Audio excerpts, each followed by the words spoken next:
The exact definition of surprise is an unexpected event. On July 29th, 2025, Cheshire, England, ta-da! Surprise, surprise! It's the franchise. T-O-double-D. T-O on the TC. The hat trick. This is the trifecta. Round and round again we go for the third time. The US of A and the UK.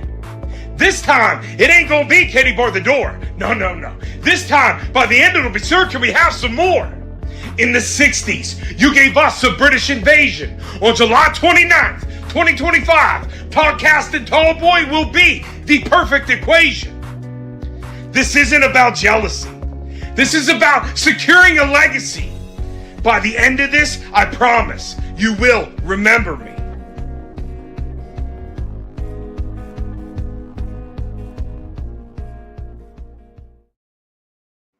Welcome back to episode 292 of the Tall Boy Radio podcast. And as we always say, who knows where it goes when the beer flows? Well, the beer is flowing to PA.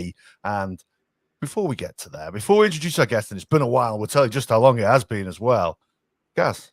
Yeah, evening all, evening the world. Really looking forward to this. Can't wait. The guest that we have on, as Ad's just alluded to, hasn't been with us for a while, too long. We were just talking in the green room earlier. We have such a good time with this guy. It's been way too long since he's been on, but we'll get into that in the podcast in a little bit. But before we do that, I think we need to introduce the big man. Amen. Todd, tell us a little bit about yourself and your swollen groin. we brought up about the green room. I'm actually really happy to tell this again. I'm really happy to tell the masses about the upper thigh area horror that I'm dealing with at this very moment in time. Ladies and gentlemen, Todd Orndorf on the Toddcast. Beans and Gas, thank you so much again for having me. Awesome. Every time I've been on here, this is the trifecta. This is the third time. This is the hat trick, baby. And as you guys know, because I have stayed on your show before and to other platforms as a podcast host, being a guest on another podcast is like an upper. Like, it's a really big deal to me, because you guys put trust in the guest to produce. And I take that very seriously. So we're going to have an awesome time today. But the upper groin area, ladies and gentlemen, I've been so excited to be on this show. You have no idea. And, but I don't know if this is actually under the weather. But I'm dealing with a couple things at the moment. Here in Pennsylvania, it's been incredibly hot today. It's like 95 today. It's going to be like 95 tomorrow. It's stupid. It's dumb. Well, I was out cutting my grass on Saturday, and it was really hot, so I just had on a pair of gym shorts. And I'm going under this beautiful tree that I have in my front yard. Don't know what it's called. Don't matter. But it likes to produce a bunch of bees. And son of a gun, if a bee didn't fly up my shorts and go pretty high up in the upper left thigh area, it gave me a little bit of a sting. And I am allergic to bee stings, so that had me a little bit concerned. I actually reached out to my mom. I said, "Hey, it's been a long time. Is there anything I need to do?" Because I used to get jacked up as a kid when I got stung. But I'm like, you know what? I'm 38. I'm gonna tough this out. I'm a man. So I've toughed it out for about a day and a half. And right before here, I was like, you know what? I got to be good. I got to be professional for these guys. I got to feel good. So I just went to my local store because my leg is the size of a beach ball right now. So I go get some Benadryl for some allergy meds. And all of a sudden, there's like a fight that about breaks out literally 25 minutes ago, right now. I was just about in a fist fight. Me and the cashier were going to fight this couple that was in the middle of some sort of altercation.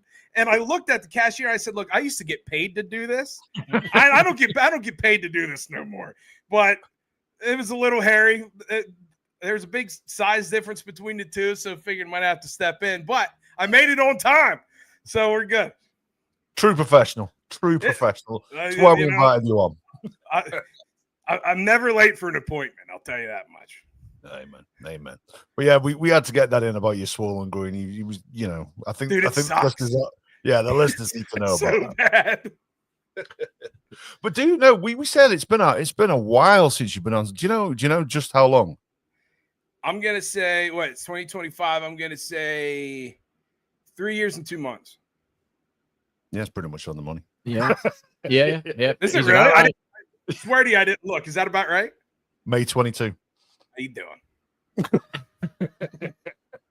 Yeah, May 22. Dude. I couldn't believe it's been that long. Can you? Yeah. No, ridiculous. You know, and obviously, you know, various social media, and we might keep in touch and make the odd comment on social media and stuff. But in terms of actually having him on the podcast, way too long. It's insane. And then the time before that, we're going back to 21, August 21. Yeah.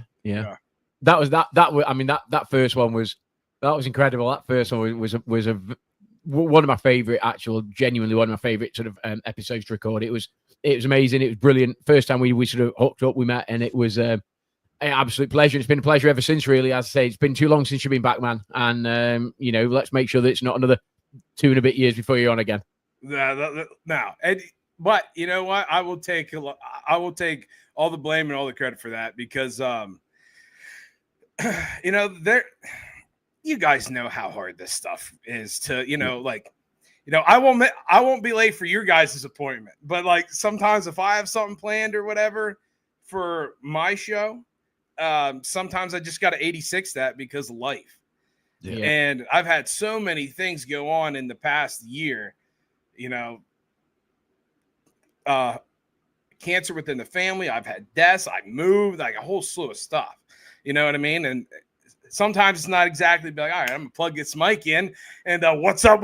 You know, it's hard to do at times. But no, I'm here and it's good. I feel like I'm at a place now where I'm back. Yeah. Good. Yeah. And I was gonna say it's difficult, isn't it? Because you know, things happen in family and life just sort of get in the way and stuff happens and you just got to deal with it and you just got to do what you feels right at the time. And, you know, and nobody can foresee what's going to happen and what throws at you. But, you know, you're here now, you're through it. You're in a good place. You're absolutely looking forward to the next 53 minutes, probably going to be a bit longer if we can stretch it out a little bit, but we'll go from there. Well, listen, you guys got me as long. I will make as much time forever, as much time as you need. I'm there. So we can have some fun. You may regret saying that. I won't, buddy. I got you know me. You know I got a mouth that likes to ramble, bro. We're good. True story. Yeah. So one of the things we wanted to talk about, and you worked it into your intro there, God bless you as well, is the idea of legacy. Now, a couple of weeks ago, myself and Gaz recorded an episode called Sneakerheads with Mighty Freights. We were talking afterwards. And we, you know, considering, you know, we were doing an episode about sneakers or trainers, depending on which side of the Atlantic you're on, we got a pretty deep conversation afterwards. And we got talking about the idea of this. And then, you know, we got talking to you about coming back on the podcast.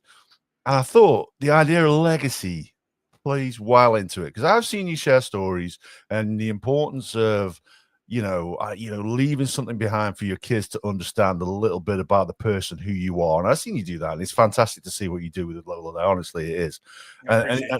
Yeah. And I wanted to get on because I thought you're the right person to talk about it because you understand it now from a perspective that sometimes makes me think about stuff about my kids. And, you know, because they're a very similar age. My daughter's 8. My son is 6. Probably 2. My wife's the same age as you, though, dude. So, I must have something going for me, not just the grey whiskers. And then, obviously, Ozzy Osbourne's passed away, and since then, Hulk Hogan, dude. So there's a couple of legacy levers, isn't there? There is. And as you guys know, the one would hit me harder than the others.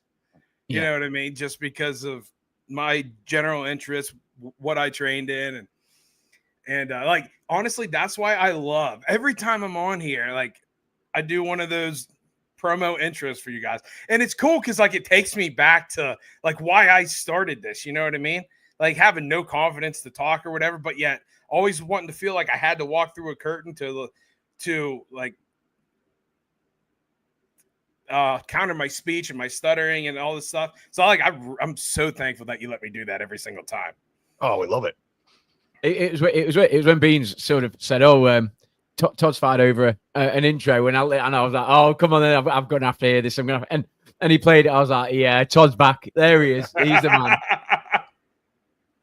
Yeah. So, I mean, you're back with your podcast as well, dude. You dropped a new episode just the other week, didn't you? I did. I did, and it was awesome. It was awesome because this is the first since November when I think my last episode was Lola on the show actually. What was awesome was it was like, you know, you talk about the legacy thing, you know. I did that solely because God, tomorrow's not promised, gentlemen. You know, there is something special for her to hold on to. And thankfully, we have the internet. That'll never go away.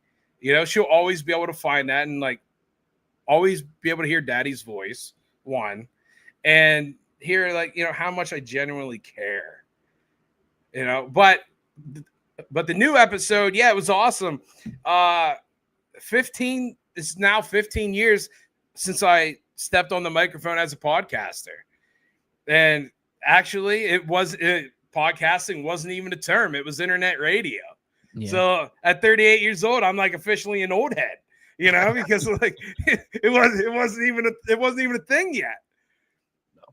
I know, but it was really special to have one out 15 years later. Yeah, you know, and I must admit, as you know, I messaged you. Thank you for shouting us out on the podcast as well. So yeah, I listen to that. I listen to all your episodes. I listen to all Tilly and Shannon's episodes. I always make sure I make time for that. Yeah. So 15 years, dude. What was it like dropping that first episode, and how different was it to the one you dropped just recently? Dude, it was so actually, believe it or not, when I first started. It was in January of 2010. And you know, I had a couple influences in life that made me want to try to pursue this game. Yeah. As an avid sports fan and a former athlete, I loved Jim Rome and Dan Patrick. I used to listen to those guys every single day, sports nut, but Jim Rome specifically, because he liked to talk trash. And it just so happens my genetic makeup is I'm going to talk some trash. So I kind of connected with Jim Rome a little bit, you know? And I was like, you know, I think I could do this. And also the whole thing was a confidence builder because, you know, if I do a show just all by myself, there's nobody else around. So I don't get any type of anxiety about my speech. I don't get any type of anything. So it was really good personal therapy for me to hop on a microphone because I always had all the stuff I wanted to say. I wanted to communicate with as many people as I could, but I was freaking terrified to do that face to face. Until I was about 24 years old, having a face to face conversation with somebody was brutal for me. Yeah. So when I started this, it was about trying to find some confidence within myself. But the way that it was back then was awesome. I was on this platform called Blog Talk Radio. It's still a thing, I believe.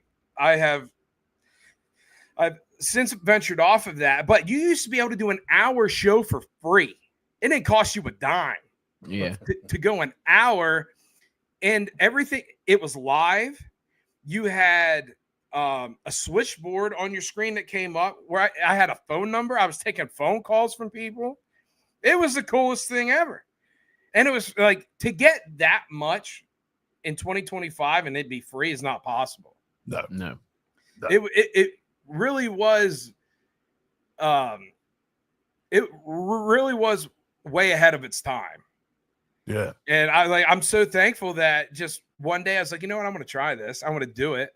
And, you know, the very first caller that I ever had is Sir Justin Time from the Atomic Drop Show. A month and a half later, I was at his wedding in New York. He was the first caller I ever had. And he invited me up to his wedding, and I freaking went to it. You know, we still talk now. And it's just, what I love about this is it's one massive brotherhood. You know what I mean? Yeah. Oh, yeah, we've said this a number of times. It took us by surprise that effectively we're all out there theoretically battling each other in a battle royale and Royal Rumble to try and get listeners.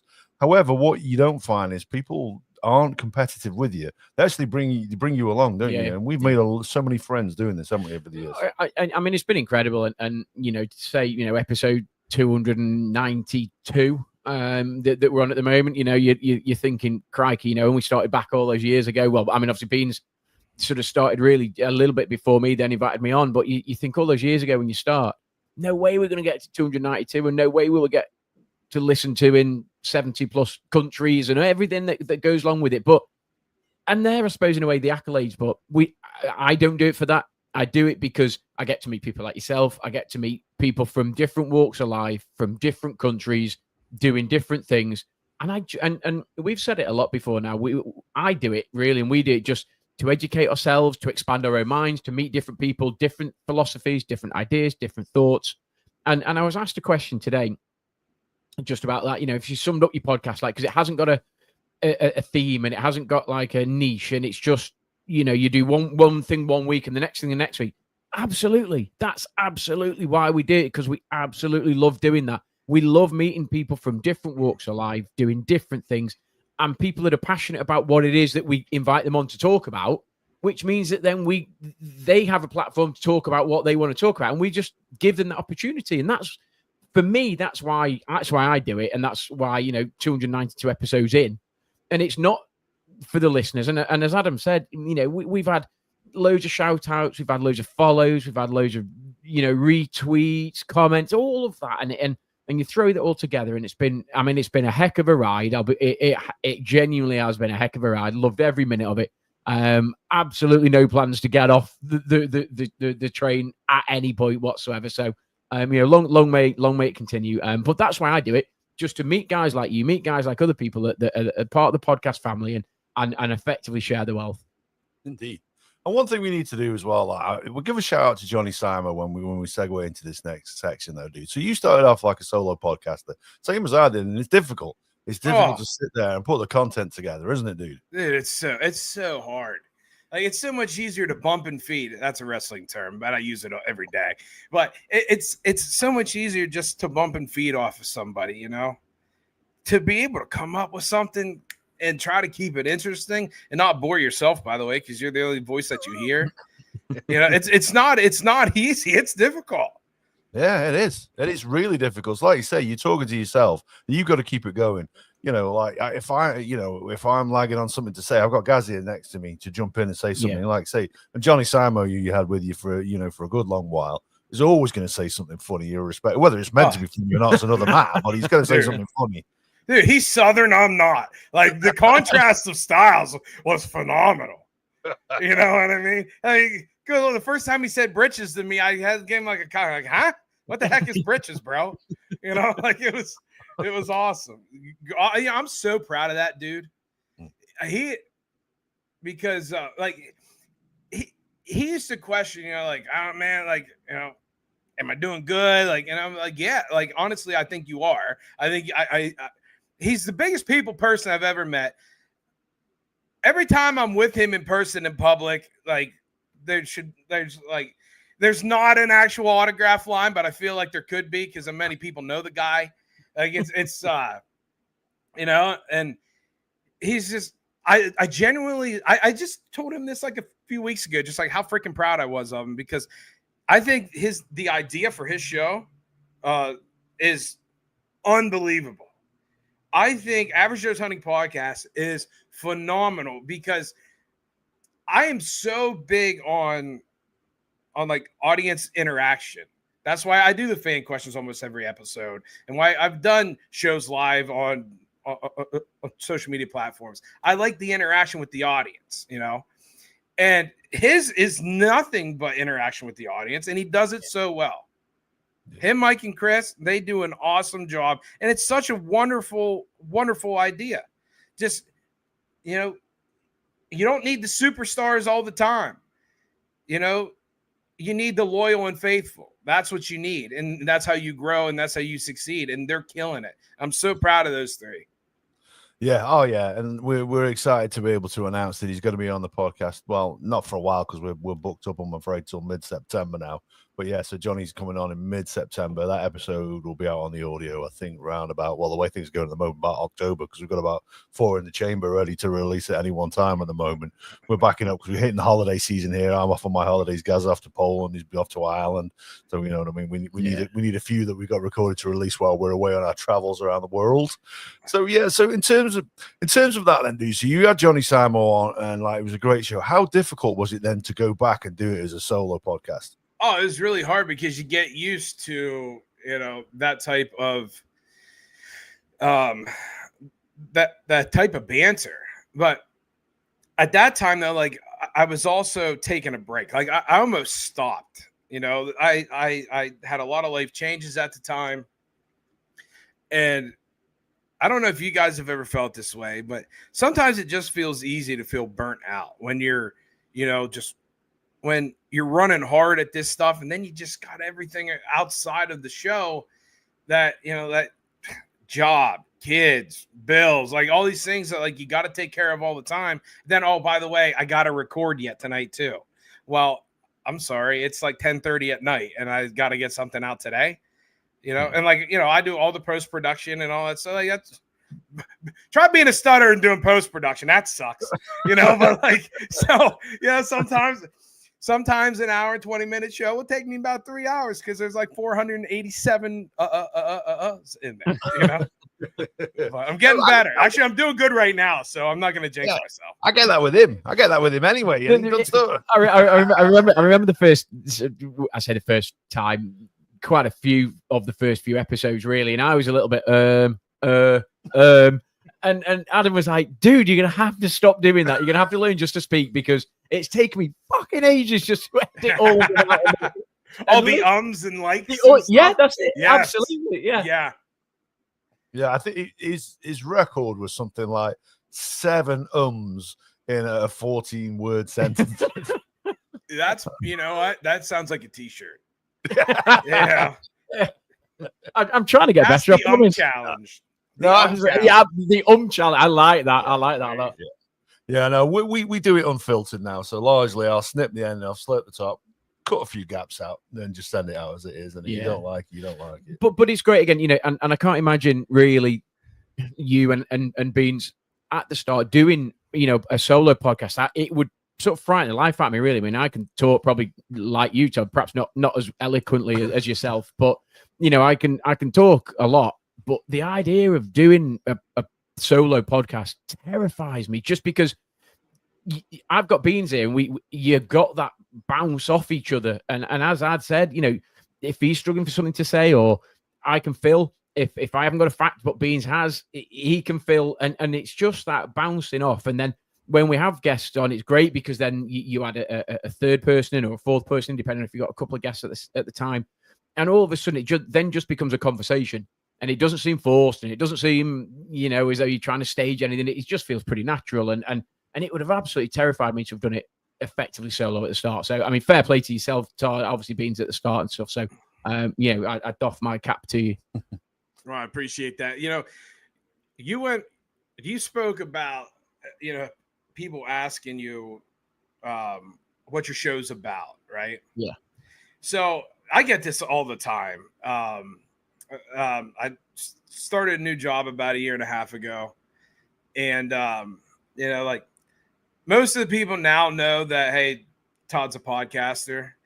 And, but like the way that I describe it now is it's kind of like the Dean Martin variety show. Like, I hope you laugh, but like, you don't know what the heck you're going to get. You know what I mean? Yeah. And honestly, as a solo podcaster, it's really helpful to have a show like that because you don't need to. I mean, because I can just. I think this topic is interesting, so I'm going to grab this. I think this is funny, so I'm going to grab this, and then you just like put everything in a blender, pour it out, and that's my show, bro. You know what I mean? Like that's it. It makes it easier if I personally. Maybe it's because I'm not that organized. I have no idea. But for me, that makes it seem like it's a really good recipe. Just here's what you're gonna get, but you don't know what you're gonna get. And I said it's a little bit like I suppose like a chat show, a talk show. It's like, actually, you know, we're the hosts, and we've got anything from a singer to a comedian to a ghost hunter to a conspiracy theorist, and it's like just lots of mini talk show chat shows. And it's like, well, actually, this week we're just talking about this guy, and it's about this, and next week we're talking about and our one of our farewell lines, tune in next time and we'll be talking about something completely different, and we absolutely will be doing that. But I love that random element of it. And the guests that we book, I say we, the royal we. I mean, I'd book the guests, and it's like, if we got in a couple of weeks, we got this guy. Oh, I can't wait for that, because it's something different, and I love that. That's why you guys are so good, though, is because you're so versatile. Yeah. That is so. I feel like in this genre of entertainment in which we're in, because this is the entertainment business, I believe.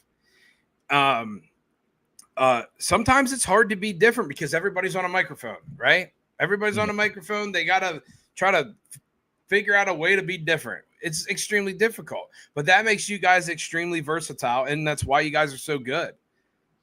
Well, we like to think. I appreciate that, man. Yeah, we like to think of ourselves as versatile, but yet find an actual use. When we find it, we'll let you know. But we're not quite sure there yet. No, we love it. We love doing what we do. Like I say, like last week we were drinking, taste testing Guinness with ice cream and stuff, and this week we got yourself on, and then the next episode we're talking about a guy who visited like Roswell, New Mexico, in the search for aliens. So you know what I mean. We like to mix things up a bit, All right. Yeah. All right. I don't have much to add to that, but that's cool. I'll check it out. No, that's fine, dude. But this week, where we got you on, dude, like I said, we wanted to talk a little bit about legacy, like the passing of the Hulkster this week. I love the Hulkster. I grew up watching wrestling, from the UK. We watched it and we loved that Americana. We loved that spectacle. And funnily enough, we've got a friend of ours called Steve who's coming over to the UK in September, and he said, what beers do you want me to bring with you this time? And the two beers I asked him to bring me, Stone Cold Steve Austin's beer, and I says, bring me Hulkster's beer as well, dude. I need to have that on the podcast. So that's what he's bringing, and I can't wait to try it, dude. He found it? Yeah. Oh, yeah. Well, I can't find it. Yeah. He's ordering it. He's ordering it online. God bless him. Yeah, I mean, again, where he's getting it from, I don't know, but it looks like I'm getting a plane ticket because I'm having some too. And if you guys are gonna have it, you guys are getting an extra guest. I'm sorry, dude. Welcome anytime. Welcome anytime. But yeah, so Hulk Hogan, like I said, there's a man who left a legacy, and that's what we want to talk a little bit about tonight. Because love him or hate him, and this is the interesting thing, because there's been people who've spoken out against the Hulkster since and during the time. But when you remember him, I remember a larger-than-life character who embodied everything great about America to me and what it meant to be a real American. That's what it meant to me. That the muscle, the spite, and the standing up in the face of adversity. That's what it meant to be an American. That's why I loved the idea of being American growing up. Loved America. I loved everything about it, still do. And it's people like that inspired me. So these guys left a legacy. But how much do we really have a say on the legacy that we leave behind, dude? That's my question for the both of you. Oh man, it is. I mean, I'll jump in and I won't say a lot because you're throwing us under the bus there, asking us that question without really any prep. So I suspect probably not a lot. I think you hope that you do, just because the way that you act and the influence on certain people that you might have, Todd, yourself with Lola, you do what you think is right, and you just hope that by making those decisions and doing those right things that you will be remembered in a certain way. But I don't necessarily think, well, I certainly don't do things to at the time to think, oh, I'll be remembered for this. I just do them because I think they're probably just the right thing to do at the time. And I suppose you just hope that then people remember that, and actually, therefore, that's the legacy that you leave. I don't know. It's a tough question. I think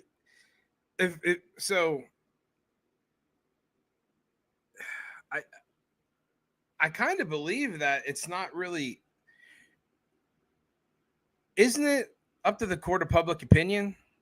Yeah. If you have one or not, right? Like, so. I guess to the general populace, that's how it has to be. But there's I mean, can it be broken into two? Like one within your home and your family, and then one out to the rest of the people.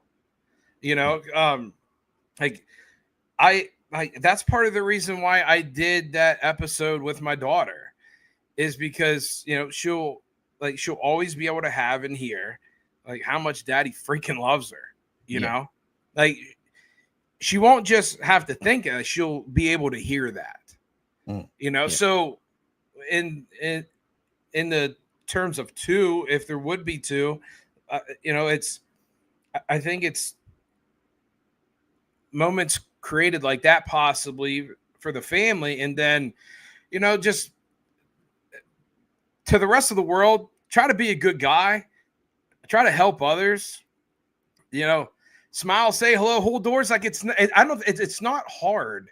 I think to, you know, be like, that's a good guy.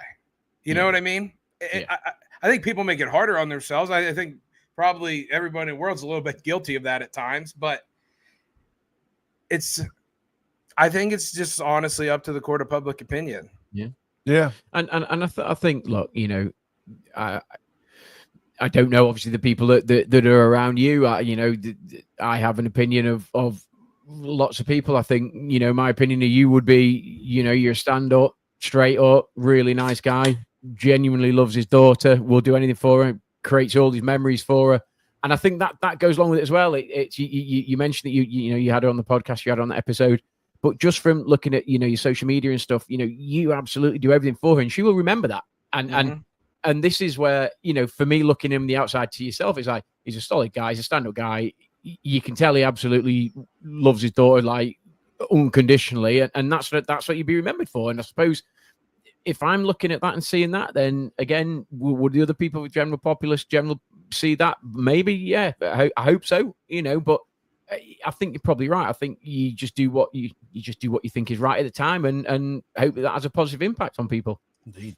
If I'm being completely honest, like, I do think a lot, truthfully, a lot about, you know, like how I will be remembered. I don't know if it's healthy. I don't know if we're supposed to do that, but I do.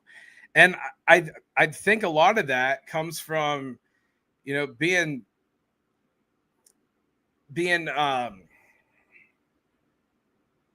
I think a lot of that comes from being so afraid whenever I was younger to interact with people. I feel like there's so much time that was missed. Yeah, because like I said, it wasn't until like 24 years old till I was like okay to have a face-to-face combo. Yeah, you know, that's almost a quarter of a century. That sucks, you know. But just, that's probably where it stems. Like, I want to be known that, you know, of like, you know, he was a good dude. He legitimately cared, you know, like, you know, he builds beds for kids who have to sleep on the floor in his hometown. You know, he'll, like you said, do anything in the world for his daughter. Like, I don't know why it means so much to me that I am remembered in some way. I want to be, because, you know, I want my daughter to grow up and think, you know what, my daddy was a rock star. You know, that I don't know if that's wrong to think this way. I don't know if it's right to think this way. This is just how I think. Yeah. No, I think that's. I want her to be proud of her dad. That's pretty much sums it up, because it'll help her in life. Yeah, we know she will be, dude. There's no concerns there. I must be honest. I've had my daughter on the podcast as well. Wasn't planned. So we arranged to do an episode of the podcast. I didn't check my wife's schedule. She was out that night, so I was daddy daycare for the night. So it was down to me to get both my kids to sleep before we started. Didn't happen. The little lad was in the front room playing on the Switch, and my daughter ended up joining us on the podcast. Some would say having her on an episode when we're drinking the world's strongest beer was a bad move, but, you know, we seem to have lost him a little bit. We do. He's still alive. I think maybe. We got the circle. We got a circle. So yeah. Well, you know, fingers crossed we'll grab Todd back. He's back. He's back. I have no idea what happened. Yeah. Well, actually, you didn't miss much. I mean, to be honest, you probably wouldn't if he'd have been 5 minutes. But yeah, you know, we were just saying there. You know, you do what you want, and I'm similar. I've got two girls, and you just hope that they look back and go, you know what, Dad did a good job, and it would go the same, to all parents really, that they did a good job. They set me up, they provided, they set me on the right path in life, and allowed me to then go on and do all the things that they then go on and do. And I've got no doubt that Lola will think that way for yourself. But as I say, I think I probably don't think as much as you, just in terms of how will I be remembered. I think I just hope that I will be in a positive way, if that makes sense. And I probably don't think about it, as you mentioned, that you do quite a lot. And who's to say who's right or wrong? But I probably don't think that way. What about you, Beans? Do you think that or not? Long term, I don't, and I probably should. Although some of the stuff I do like. So from the age of maybe 12 to maybe nearly 30, I kept a diary. Yeah. And they're all out, and I've got them boxed up, and I know my kids will see them one day. I like the idea that they can listen back to the podcast and they can listen to some of the shite that we used to talk to. He wasn't a good man, but he was moderately amusing at times. You know what I mean? But I like to have stuff like that. But every now and then, sometimes, because I know, and like you say, there's more than one facet to everybody's personality. And I know sometimes, like anybody else, I can be a grumpy bastard. I can be difficult to get along with at times. And I sometimes I walk away from those interactions and think, yeah, I've left a really bad impression of myself there. And if I can think about that beforehand, and those interactions that make me think, if I can think about it beforehand, before I engage in that conversation with somebody, and I walk away thinking, which version of me, because they're both real, they're both me, the one that can be pleasant and avuncular, that's still me. The narky bastard, still me, obnoxious at times, that's still me. Which version do I want them to remember? And if I can keep that, then that's what I think. I always think back to one interaction I had. Like, okay, so I have high blood pressure, and I'd gone to the hospital to have my heart checked out just to make sure that wasn't the source of the problem. And for whatever reason that day, I was in a really good mood. Probably too good of a mood for a man who's just making sure his signal works. I had no reason why I was in a really chipper mood that day.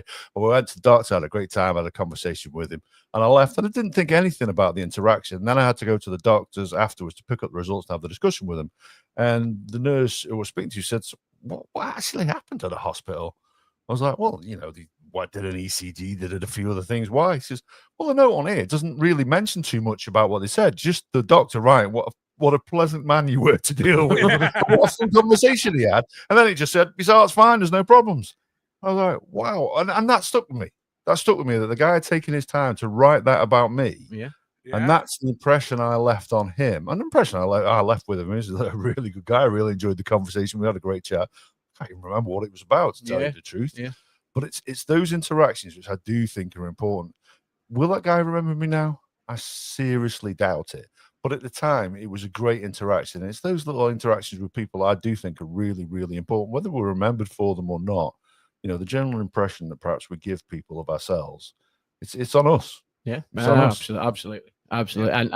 And I think everybody has that side to them where they can be grumpy, moody bastards. I am, and the kids will tell me all the time that I'm a grumpy old man sort of thing. But I think everybody has that within them, and you're right. I think it's about how you want others maybe to see you, and how you want others to perceive you, and how you interact with others, and potentially the difference that you make, and that's how you want to be remembered. You want to be remembered for making a positive difference, and you want to be remembered for, as you said, Todd, about you building the beds and just the little stuff about the double world records that we held, that we raised money for charity, and we helped kids at Great Ormond Street, and and they're the things that you do want, hopefully, people to remember you by. Yeah. You know what? At the end of the day, if we could just be remembered as people who love their family and gave a shit about others, how you can't go wrong. You know. Yeah. Just try to do your best every day. Hold doors for old ladies. Just like just be a good guy. Yeah. And you can't go wrong. Yeah. Amen. And you said it doesn't cost anything, does it? No, it doesn't. No, not at all. But I do gotta ask something real quick though here for Gaz, because he said sometimes you might like have a, I think you said temper, maybe, I'm not sure, I don't remember, but would the temper be out if I saw you like hook a 4-iron? No, and actually, I'm relatively chilled on the golf course. I'm not a club thrower. I'm not a club basher on the ground sort of thing. I might make the odd curse here or there. My 4-iron's generally pretty good. It's the putters that's a problem, mate. Like the first 350 yards is fine. It's the last 10 foot that's the issue for me. I honestly, it's like Stevie Wonder playing golf. I am with a putter in hand. It's terrible. I just had to throw that out there real quick. If you want to see that, you want to play with his brother. I don't play golf very often, but I play with him, and honestly, I literally had the perfect round. It was absolutely frustrating. His brother, literally, once his head is gone, it's gone. So I remember, like, we teed off, didn't we? And he what's that one when it goes that way? Slice. Yeah. So he sliced it that way. But he went out, and there's a road nearby as well. Goes out into the road, and he's like, does exactly the same thing. So that's it. Club gets thrown into the bush. Does it? Was it retrieved? I think he might leave it lag. No. I think he went to get it. Yeah. Rookie move. If you mean it, you gotta leave it. Exactly. You gotta leave it there. Yeah. But then he sliced it again, and then that's it. All the clubs like went. And then the worst thing that could have ever happened was the guys behind her got impatient waiting for him. Okay, yeah, and the ball came dotting down. And next one, he's storming off. I'm like, what the fuck do you think? So there was almost a fight. Like I was just almost at a fight now 45 minutes ago. Yeah. Exactly. Hey, man. And hello to Big Titty. Yes. Hey, Big Titty. That might be the real Todd Orndorf, possibly so. Titty, how are you, pal? Okay? I hope you're doing well. Living it large, as we know you can do, mates. But yeah, good to hear from you, and I hope you're doing really, really good. Talk about legends. I don't know. Not me. Those boys. I literally refer to Shiner on my show as the legend Shiner McShine. Yeah. And he is. Those guys are rock stars. I love those dudes. Yeah, we had Shiner on a couple of weeks ago. We were looking at the right to bear arms, funnily enough. We were looking at gun control in the UK and the US to see how they differ. Thought that would be an interesting one. So that one will be out on audio in a week or two. I can't remember exactly when it It was an interesting one. It was an interesting conversation. One of the takeaways we got from it was people commenting saying it's really good. You can have two people who don't necessarily share the same opinion. You can have a sensible conversation about it. Right. And it is important. And we're all doing well. Thank you very much for asking. We are. The biggest of tedious. So again, we're talking about legacies, and like you say, you put the podcast out there, and people get to hear our voice. You know, maybe they'll listen to us in 10, 100 years time from now. Who knows if you know, as long as we don't do more episodes that get taken down. Yeah. Don't mention it. We're not mentioning it. Don't say your name. We're not talking about it. We're not mentioning it. We don't want any legal trouble. We don't want any legal trouble. Not any more legal trouble. Anyway, we've been there. We've done that. Are you saying I'm not the only one? Yeah, you know that. No. Welcome to the club. Talk about legacy. That could have turned into a really bad legacy. Welcome to the club. Yeah, we've not upset Peter. We've not gone that big. 2018 was a great year. All right, go ahead. But dude, those stuff like that, I mean, it just makes life a little bit more fun, a little more interesting, doesn't it? But when people do listen to the podcast, no, you know, whether it's your daughter, whether it's your listeners out there, and like you say, you know, I've seen plenty of people comment, you know, and it's great to see when you share stuff. I see that, you know, your listeners comment, and you know, and you can see from the numbers in the corner there that they're watching tonight as well. So hello and thank you for joining us. You know, what do you want people to take away from the podcast? Honestly, I want them to like escape the reality a little bit, and I want them to feel like their voice is heard. That's why, like, I've literally done shows where it's literally nothing but fan questions. Yeah, the whole reason for that is I mentioned Jim Rome earlier, and so the first time I really like paid attention to the content from Jim Rome, I was 15 years old. Do you guys know Jim Rome? Yeah. Okay. Romey's my homie. He doesn't know me, but he's my homie. You know? So I was 15 years old, and there was an episode of the Smack Off, which to me is the single greatest radio event in history. nothing but callers, and they talk trash on each other, and at the end, there's a winner. And me being a pro wrestling fan, me always like cutting promos on water, like anything. Like I'll diss this water bottle for practice. I just like do that all the time. And like that's exactly what the premise of this show is. One time a year, the annual smack off. And so like you could email into the show or call into the show. And I've written so many emails into the show. I feel like I'm pretty decent with the English language. I can make things sound good, but for some reason not good enough to ever get read on a show. So that's like that's a lifelong goal of mine, is to have Jim Rome read a question of mine on the show. I'm not going to call because I'll stutter and he'll boot me off. But so I email, and I want to have my name. I want to hear my name on that show is what I'm trying to say. Yeah. And because it's cool, it's fun, So I try to open that up to listeners all the time. And I love doing the fan questions. There's so many repeats out there. We get a lot of weird stuff. I'm not gonna lie. I've mentioned Sir Justin Time. He is the resident weird fan question guy. And but the fan interaction is really big with me, and I just want them to feel a part of the show. I mentioned on the show I just dropped 2 weeks ago, but like I always say we. When I talk, it's literally on the mic, doing the production, putting it out to the world. It's literally me. Yeah. But I always say we because it's not just me. I wouldn't do this if I didn't have a listener. I got dishes that need done, boys. You know what I mean? But like, so I could be doing that. But if people are going to listen, and I've always wanted to have a voice, I'm going to talk to you. And I'm going to invite you because I want you to be a part of the show. So Todd Orndorf on a Toddcast is technically me, but it's not, because there's a lot of people who are a part of this thing.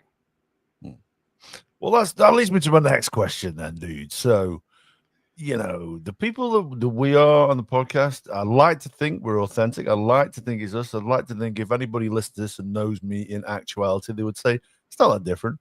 I'm probably not quite as loquacious as this in normal life. I do mumble, and I do not engage people in conversation. I'm certainly not outgoing, that's for sure. I'm definitely an introvert.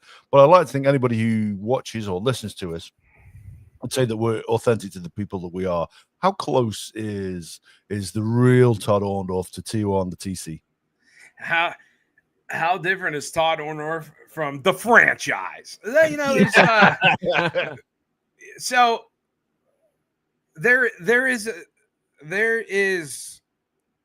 absolutely a difference. I'm not gonna walk into a store and be like, this is the man of the hour. The man with the power is too sweet to be sour. What you see is what you get, but what you don't see is better yet. The women's pleasure, the men's regret. 209 pounds of twisted steel and sex appeal. I'm not going to walk into a store and say that. You really should do that. You should do that. Well, listen, I might go back to that store a little bit later if I need more Benadryl and whoop some tail like I almost did earlier. And then when I walk in, I'm going to play some music and say that. All right.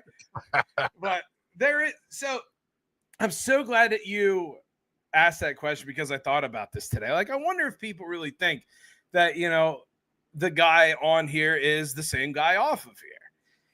And I think anybody who does this, they have in some way, shape, or form, whether they're just, hey, I'm Todd, I do this for a living, and how are you today? You know what I mean? Or some dude who might be a little bit animated and such. We're all this is us, but sometimes you turn the volume up to like a 10. You know what I mean? I've always wanted to be like some sort of character in some way, shape, or form in life. One, I'm a pro wrestling fan. Two, because it made me feel more comfortable having speech problems. I felt like it was almost like a mask where, okay, they don't know Todd Orndorf, Yeah. Like a lot of people, even in my hometown where I grew up, and I spent 19 years there before I moved away.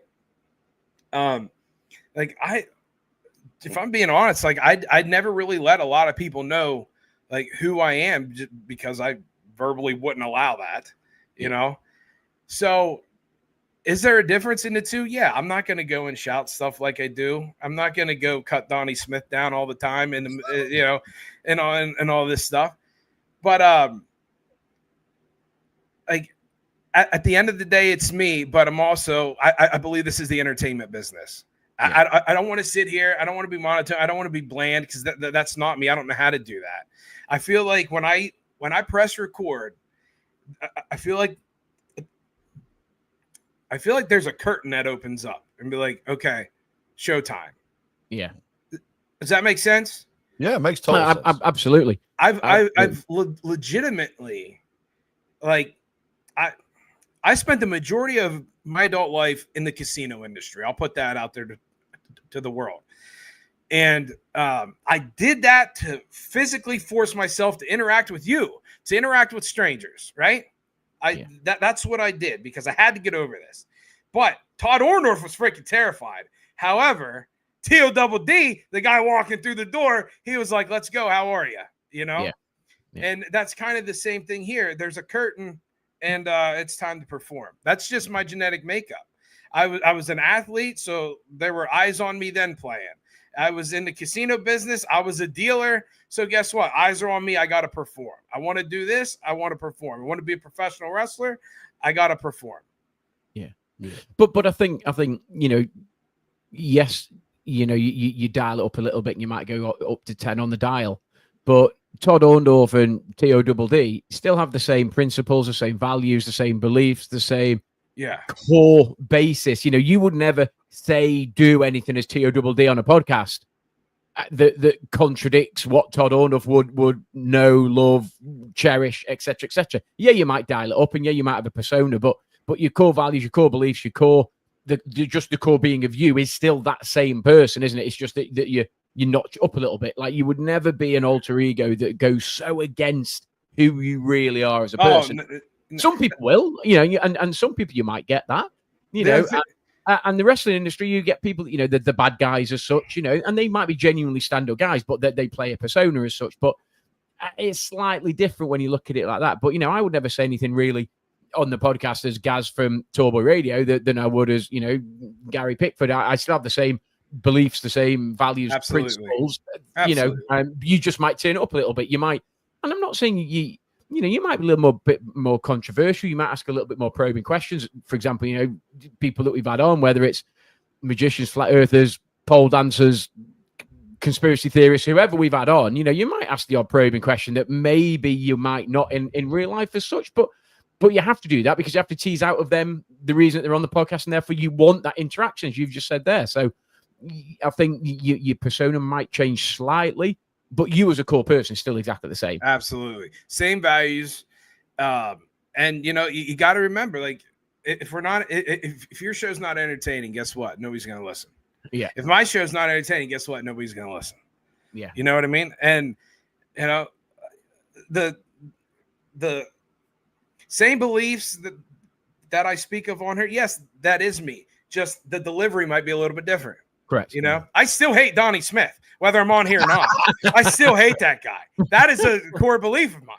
I don't like him. So, there's like, and I would tell him that, but he keeps dodging me. I don't get it. But I always think of this as the entertainment business first. Like, I'm not a villain, so I'm not gonna, speak on that. But if I have some thoughts or feelings on something, I might get a little ramped up, and that's okay. Yeah. I'd be interested to know then, dude, just out of interest then, the folks that know you, and I mean really know Todd. There's not very many, I will promise you that. No, I believe you, dude. I believe you. I'd like to know what they think when they listen to the podcast. When I think back to, I remember my nephew saying to me once, about the podcast, he said, so you play some music and then you talk about yourself. I thought, okay, that's come from somebody else. Cheers, dude. You're not old enough to say that. So it was a little insight there into what family think about, the podcast and what we do. And that's fine. They have to like it. I don't really care. But, the people that really, really know you, dude, what do they make of the podcast? Well, I remember the first time I ever did it, like before I ever even had listeners, like you're just starting out.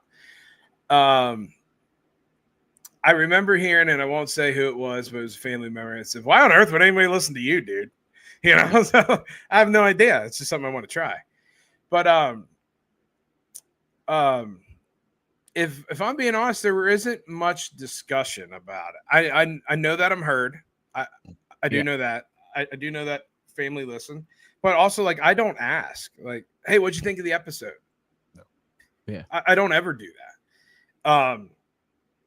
Things the episode that got me the boot for a while, that was spoken about.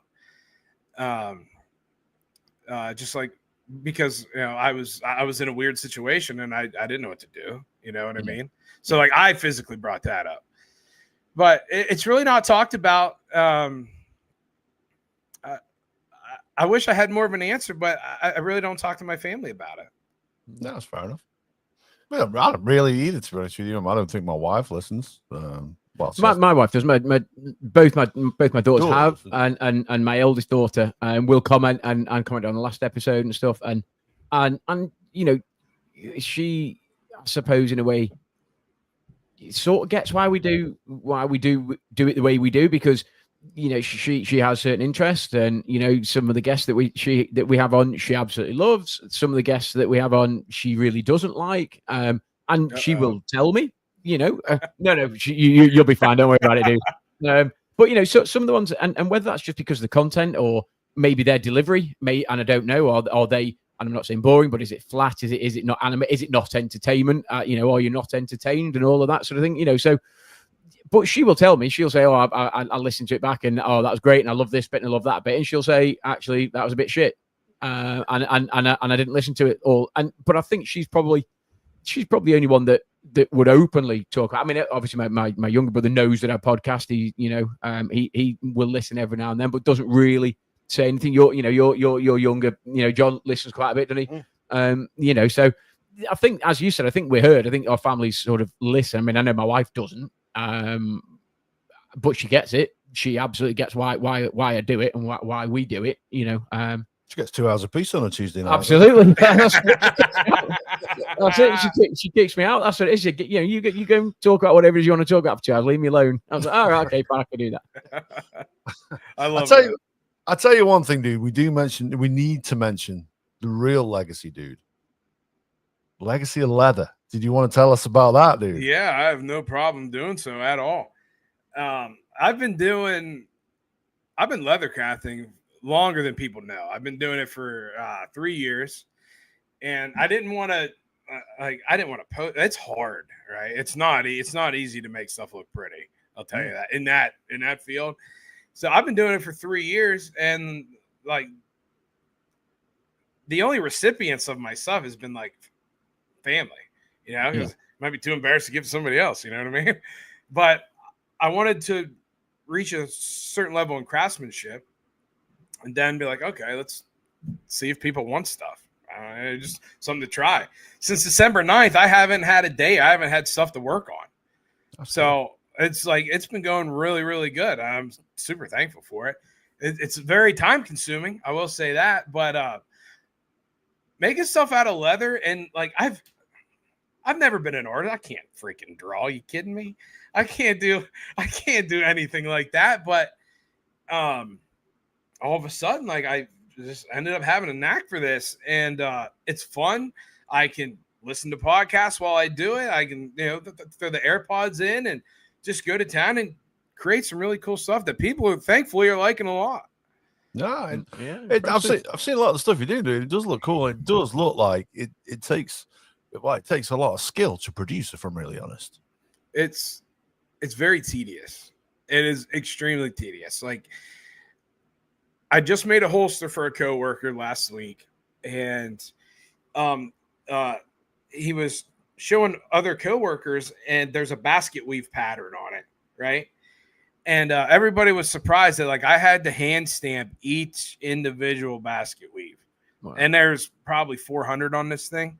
Like it takes a lot of freaking time. I don't like it. It takes so much time, but if you rush it, it's going to look like crap. Yeah. My name's now on it because I stamped my logo in it. So it ain't going to look like crap. Yeah. And look at, if it becomes, a labor of love, and it's something that generally and genuinely, allows you to to do what it is that you want to do and explore, time listening to podcasts, time for yourself, you time is precious. And if you're doing something that you absolutely love doing, and I can imagine creating something. I'm terrible at my art and craft, literally I can't draw, can't paint, I'm rubbish. I can probably just draw stick man and that'd be about it, but to actually then craft something, to make something, to say I made that, must give a massive sense of fulfillment, just in terms of actually I've turned X into Y and look at what I've done. And that must be incredibly, incredibly satisfying. It is. I think it's so weird, because I think everything that I like try to tackle and pursue is all about reaching people, because I've always wanted to do that. So this is a way for me to interact with people and touch people's lives through stuff that will freaking last forever. Like I've been a woodworker all my life. That's what my dad did, and I grew to love that. And I make stuff out of that.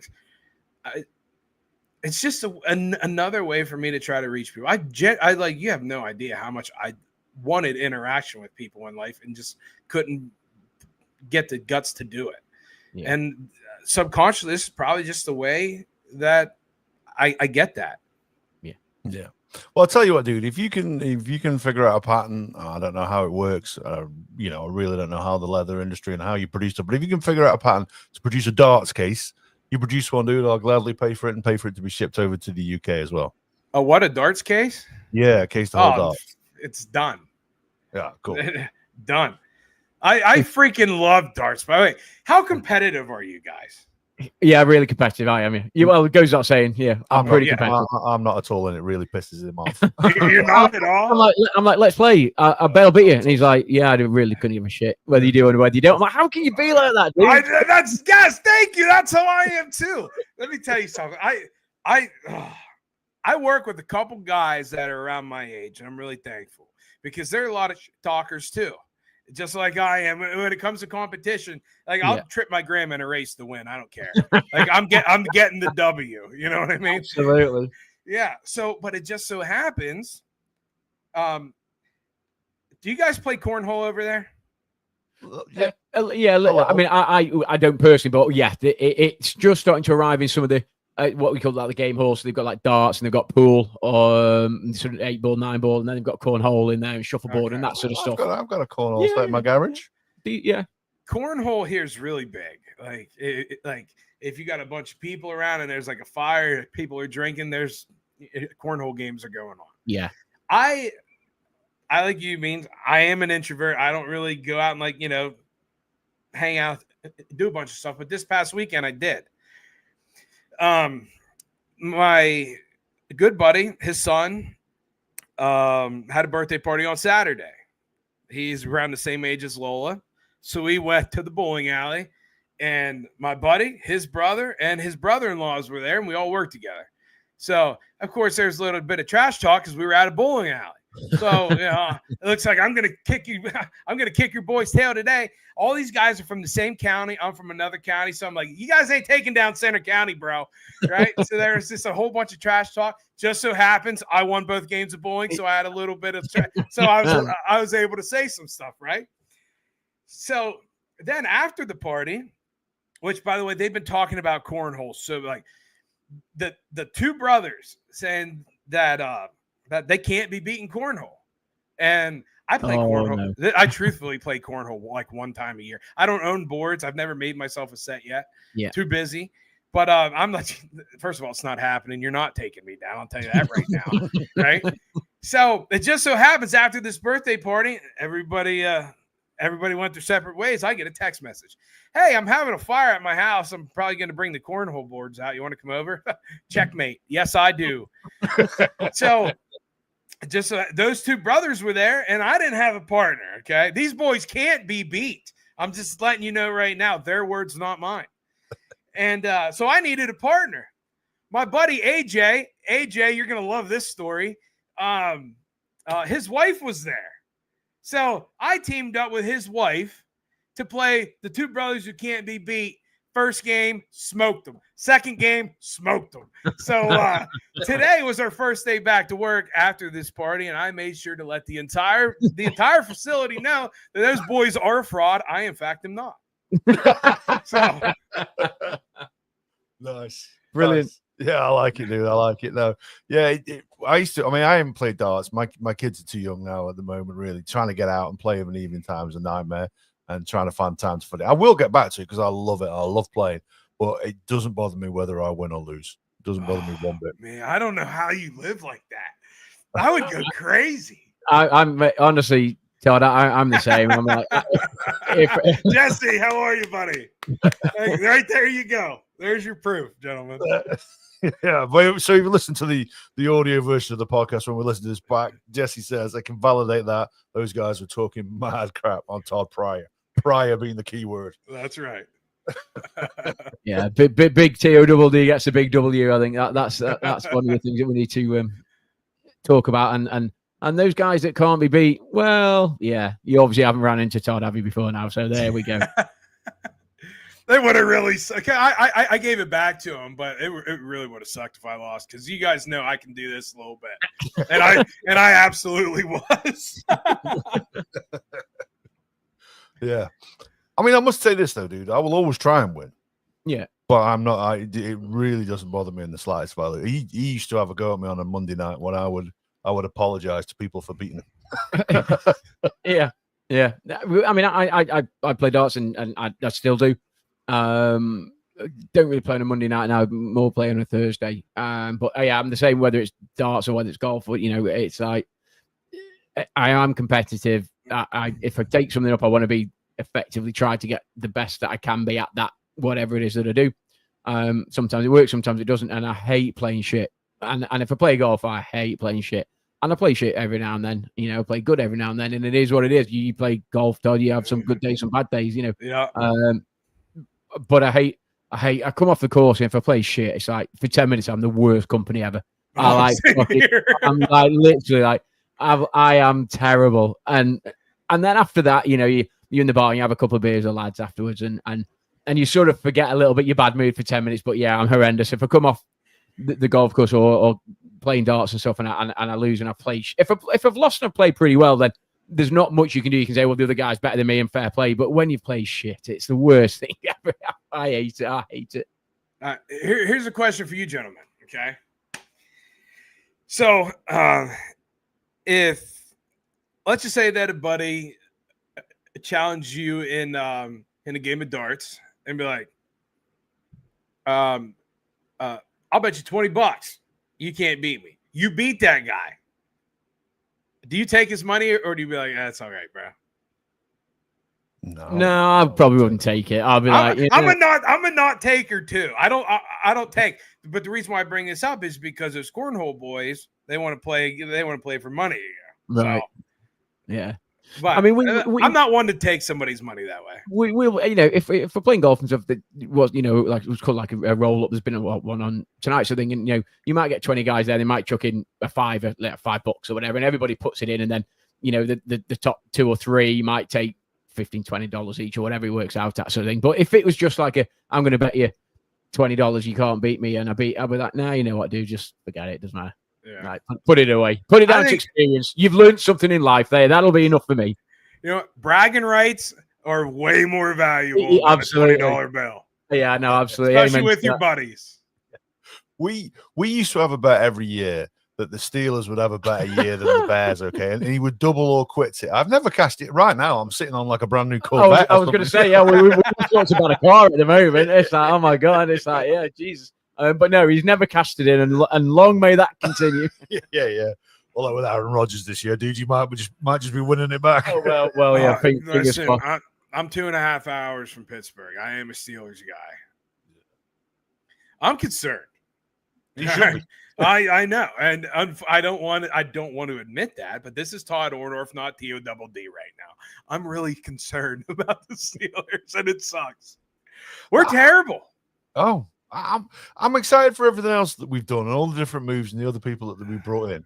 It's that quarterback role that I kind of thought that we had sorted out with Fields. I was expecting Fields just to step up and be the number one guy this year. And then we traded him. We bring in Rodgers. You know, we bring back Mason. No. I don't know where we're going. Is it Howard, the other guy? I thought he was going to be the guy that maybe we'd start with. He was going to be the story behind it all. But it just looks like, you know, and I watched, you know, the reps on the field the other day, and Aaron Rodgers steps up, and obviously his first ball, he throws an interception, throws a pick. Yeah. But if we can be optimistic, let's get it out of the way early. Yeah. Get out of the way early, you know. Power of positivity, Bates. Well, we need it. We're going to need it because I've just got a horrible feeling this is going to be Tomlin's year where he doesn't, you know, where he doesn't record. And it's weird because obviously being a Bears fan, you know, I really like Justin Fields. You don't even know what a winning season is. But no, it's been a while. 85 was before I was born. Thank you very much. 84, 85 was I was like 12, and I was like, oh, who's good at the moment? Chicago Bears. Oh, I'll just support them. Yeah, what a good decision that turned out to be. Like 30 years of hurt. Yeah, no, I mean, look, we'll talk about football for a little bit. You know, Fields, I thought was pretty good for us, and there was, you know, he extended plays really, really well. He obviously scrambles really well. He rushes really, really well. There's a little bit of a concern just about the time it takes him to make his decisions and throw down the field and all of that. And I thought actually with the right offensive weapons, with the right wide receivers, tight ends, I actually thought he could have done a really good job. And then all of a sudden there was like talk that we were going to trade up for Caleb. So we got Caleb Williams in, and it's like, okay, get it, number one draft pick, I get it. And we let Fields go, and I was a little bit disappointed with it, really, because I genuinely felt as though he could have potentially taken the offense somewhere. Obviously, back last year, Caleb Williams came in and looked decent, but made a couple of rookie mistakes. And like you, I've watched a bit of the reps and stuff on the practice field, and he does look pretty sharp. But again, I'm not hugely confident. I'll be honest with you. If we get to a 500 season, yeah, I'd take that. You know, I'm not hugely confident. I'll be honest. I personally think Caleb Williams is going to be a bust. I think he's too much of a prima donna. It wants to be too Hollywood. I think that's his problem. Yeah. I do. I think you're on the money there, dude. And you know everything I saw of him last year. Funny enough, was it the opening game of the season I watched? I was out in the States and I watched the Bears was one of the games that was on. Yeah, I watched it. To be fair, like last season, yeah, I think I don't know, we just found ridiculous ways to lose games. We were like, for like 4 consecutive games, we were winning with like 3 seconds left in the fourth quarter. We lost all of them or whatever. It's just fucking like missed a field goal and then threw a pick six, and then the Hail Mary into the fucking end zone, and all of a sudden you're like, oh my, we genuinely could have been like 4 games better than we were, because like I say, a minute to go in the fourth quarter and we're winning all of those games. And you're like, geez, really? But, you know, at the end of the day, at least we can say we're not Cowboys fans. You know what I mean? So really, we're winning here. Amen to that. Amen to that. I do hope my cousin listens back to this one. Yeah, if you're listening, Barry, yeah, sorry about that, pal. I'm not sorry. Screw those guys. I hate them. I was raised right. I was raised to hate them. Good man. Hey, I got a question for you guys. With the legacy thing. So Ozzy Osbourne passed, right? A legitimate pop culture icon. What's been in the news, or what's been the headlines or anything Ozzy related since the past? Like how much did he mean even in his later years to over there?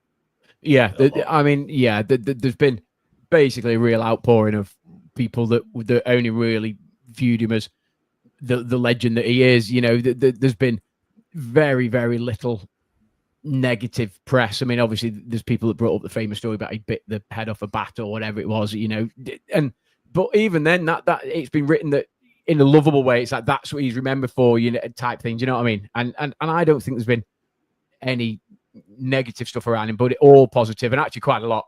And like it's all over the place, really. But it hit in the week. You know, your Hulk Hogan and you know there's a couple of others that you know you're up there in the arms of the angels now as such. You know, so looking down on us. But yeah, nothing but positivity, really.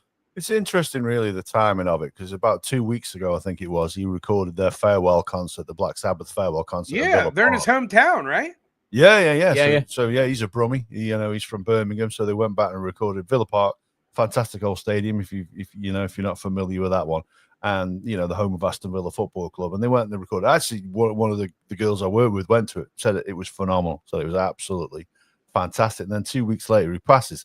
So I've not heard anything bad about him.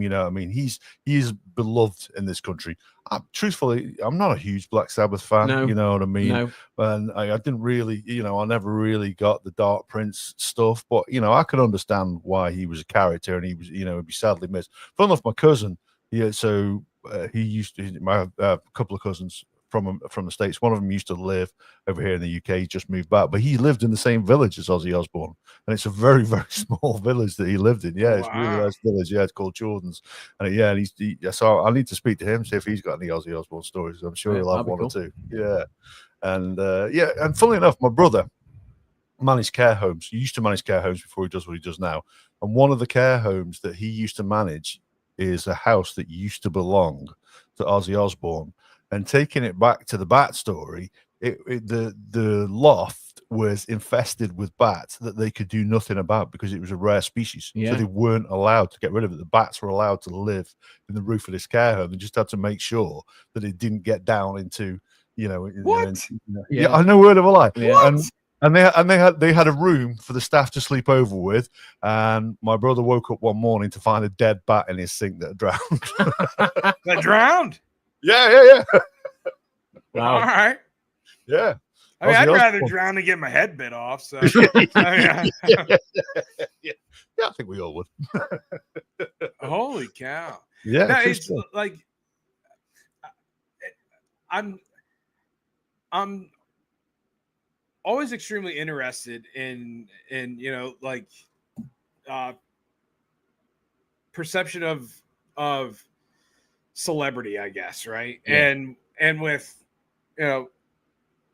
with us being over here, I don't know, how he's perceived over there, but he's a legitimate icon, so is he like how much is he held in high regard over there? Is he like Sky? Is he like, this is Ozzy? Yeah. Literally, I'm not going to say he's not untouchable because obviously, but even if you can still be popular after biting the head off a bat, but you can do what you want. But what I do think is and again, it goes back to that, I suppose, the social media following and such. They did a show called The Osbournes where literally it's like a behind the scenes stuff, and I think that went a long way to making people almost love him even more because he got the Prince of Darkness perception, and that was his character as such on the stage. But you saw this guy behind the scenes, and again, family guy, genuine guy, and authentic. Like authentic, and actually people then almost began to love him even more, and his stock just then went up and up and up, and he's been held, or he was held here in absolutely, the highest esteem over here. Along with the greats, wouldn't it? Yeah. I mean, Lemmy wasn't it? Lemmy's not passed away too long ago either. You know what I mean? No. And he, again, he's not far from here. They built a statue of him, haven't they, in Stoke-on-Trent? So bless him. He's another one who'll be sorely missed. But these are genuine legends that people look up to, and I think a lot of it, not to take anything away from their legacy, is that the musicians now and media nowadays is throwaway. You're only expected to grasp people's attention for such a small amount of time, and then you've forgotten. You moved on to, and they're talking about somebody else. Aren't they? Yeah. They effectively, the whole pop culture now is just a manufactured. It's just a treadmill of mediocre performers that have massive amounts of money thrown behind them. That then, as you say, that they're famous until they're not, and 2 years later, who are they? And as you said, the fact that he's held in such high esteem is testament to, his legacy and the music and everything else that went along with it. Back in the, I suppose, 70s, 80s sort of thing. I suppose really, and he's gone and he'll be remembered. And as you said, Todd, it's Ozzy. And if somebody says Ozzy, they will say Ozzy Osbourne. That's who they will say. Right. That's right. Oh no, dude, their legacies are secured. You know, there will never be another Ozzy Osbourne. There will never be another Hulk Hogan. No. Yeah. There will never be another Todd Orndorf. Will there be another Tall Boy Radio? Yes, and it'll probably be better. Not a chance, homie. Well, no, dude, we normally wrap these things up round about the hour mark. We shot over a little bit, but by golly, it was worth it. Todd, thank you very much for joining us. Before you go, tell us what's next for Todd Orndorf on the Toddcast. I'm planning to have an episode out here within the next 2 weeks. And I actually have an idea that I was thinking about an upcoming episode. Haven't said anything yet, but I will share it here because I do want to involve you guys. Like I said, like, this is a big brotherhood, right? You know, you guys, Simo and the crew, Shiner and the crew, whatever. I would love, like, a band of brothers, like, all on one show. Just, you know, why we do this, like some of our favorite content that we ever had, just like everybody all in one, like one big group therapy session, boys. I think that would be absolutely awesome to do. This is the first time I mentioned it, but I would love to do something like that. Do it, dude. I had Shiner on a couple of weeks ago, and we said the same thing. You know, we got episode 300 coming up. We're not organized to sort out anything like that, but we do need to get Tiddy and Shiner show, Theo on the TC, Johnny Simo, Tall Boy Radio, even coax Andy back with a promise of a little bit of beer and a little bit of whiskey for the day, you know, and just get everybody sat around and just talking BS for an hour or two. It's like everybody, you know, sitting around a fire out in your backyard, just BSing. Yeah. You know, and it's like, it's guaranteed enjoyment for our company. We all like each other, you know, we're all brothers. And the amount of audio gold that would go out to the people, I mean, come on. I mean, for instance, we haven't even spoke about the last time that my last appearance on here, when somebody forgot that it was on YouTube and just happened to show something on the camera. Like, these are things that people are missing if we're not all together. You know what I'm talking about? Yeah, and I still, to this day, have that screenshot, buddy. Yeah, man. I've got it on my phone. I do have it on my phone. And honestly, it never fails to amuse me. God bless him, Johnny Simon. I know. It was. I think it goes down as the one of the all time great podcast moments. And amen. There you go. Yes, that's right. I was cheering on. And then afterwards, if you remember, and that was just as priceless as the actual photo itself. That's the thing. It was brilliant. Comedy gold. Tell me that wouldn't be cool to have us all together. Dude, it would be, yeah. That needs to happen. And you know, people say, and I suppose it goes back to what Tall Boy Radio is, and I've said it before on loads of podcasts. You know, the whole premise of Tall Boy Radio is, you know, the first time we went out to London for the NFL game, there was three of us, and actually, if we're in a boozer in the middle of London and we chucked a microphone in the middle of the table, what would we be talking about? We'd just be chatting shit, talking BS, cussing each other. You know, all the things. So put a microphone in, what would we talk about? And it's the same thing you just mentioned there. We're all sitting around a campfire, chuck a microphone in the middle. What are we talking about? Yeah. Oh my God, you remember when we were on TODD, or remember when we were with this guy? And we're just reminiscing and we're just chatting shit about stuff. Yeah. It would be absolute gold.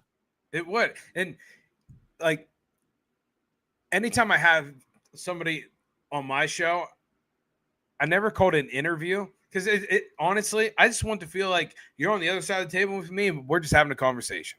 Yeah, absolutely. You know? And that's what this would be. And with all of our personalities, you tell me that, like, there might some institutions might not even accept us all together. You know? So you can't tell me it wouldn't be awesome. I think it would be awesome. Yeah, there's some institutions set up to accept people like us. Well, no, dude, you need to make that happen. And if we do, yeah, maybe we'll record it out in the back garden. I'll set fire to some stuff, dude. Yeah, you love fire. I love a good fire. Yeah, I do. Most of them are semi-controlled. Oh, yeah, I was going to say, yeah, not controlled, semi-controlled. No, because to be honest with you, sitting in this room any longer, I'll tell you what, I'm in my study. It's not a very big study, and I tell you what, dude, it's very hot and it's very sweaty and it smells. Wasn't men in Yeah, here. yeah. There's a definite Smells odor like on. Yeah, it does. Yeah, it does. So, dude, listen, thank you very much for sparing some time for us. We've really, really enjoyed it. Honestly, dude, absolute pleasure to chat with you again. Let's not need another 3 years. That's just too long. And let's make sure, dude, that episode happens. Please, please, please make sure that happens, dude. I promise I'll reach out to everybody else. I freaking love you guys. I love being on here. It's like I said, to me, it's honestly a big deal that, like, you know, that I'm on a show as a podcaster because there's a lot of trust put in, and I always want to deliver for you guys, and I hope I do. And it's cool. I'm like being heard in England right now. How bad? You know what I mean? I'm from a small town. I'm from the sticks of Central PA, boys. We don't get to venture out that far too often. Well, you should, dude. I tell you what, England's not so bad. It's not so bad. It's not so great, but it's not so bad. I got a kayak, brother. If I can make it across the pond, I'm there. Yeah. Might need you to pick me up, though. Yeah, I've seen the news. Plenty of people coming over on small boats, dude. I'm not sure they come across the Atlantic, but you know. Hey, if anybody can, Todd can. Absolutely. An episode in itself. So, thank you very much for joining us, Todd. We look forward to catching up with you again soon, and hopefully on your show when we get everybody sat around a fire, drinking beers and talking BS. But until next time, when we'll be talking about something entirely different, take care.